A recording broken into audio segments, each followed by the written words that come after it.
Հայաստանի սահմանների պաշտպանության process-ում արդեն մի քանի տարի ներգրավվում են ոչ միայն ժամկետային և պայմանագրային զինծառայողները, այլև վաղուց ծառայությունն անցած պահեստազորայինները։ Խոսքը 25-օրյա հավաքների մասին է, որոնց շրջանակում մոտ 10 օր մարդիկ անցնում են ուսուցում, հետո 2 շաբաթ հերթապահում սահմաններին։ Հայաստանի Հանրապետության բոլոր քաղաքացիները պետք է տիրապետեն որևէ զինվորական մասնագիտության։ Եվ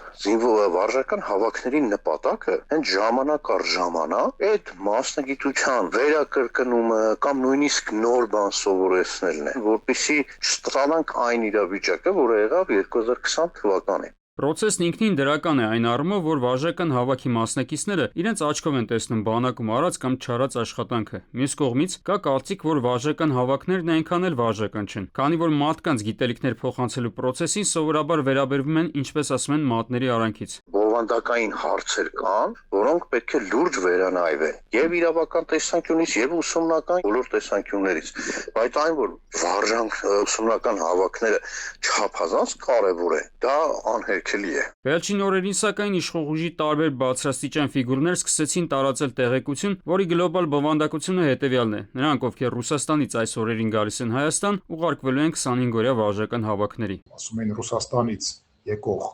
ենթադրաբար ընդդիմությանը ձայն տվող, ենթադրաբար չորքաշարքի կամ ամերիկական գործողություն արած մարդկանց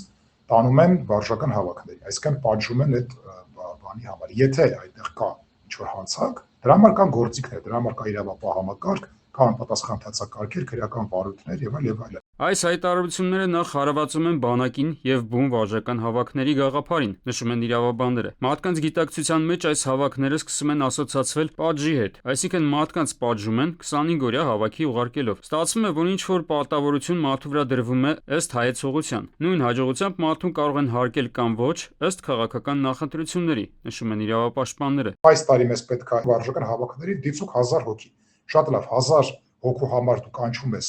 մեծ քանակի, ավելի մեծ քանակի մարդկանց, օրինակ այս տարեթվի բոլոր ծնվածների ենթադրենք, չէ՞։ Իրենք հանում են մեջից թուղթ։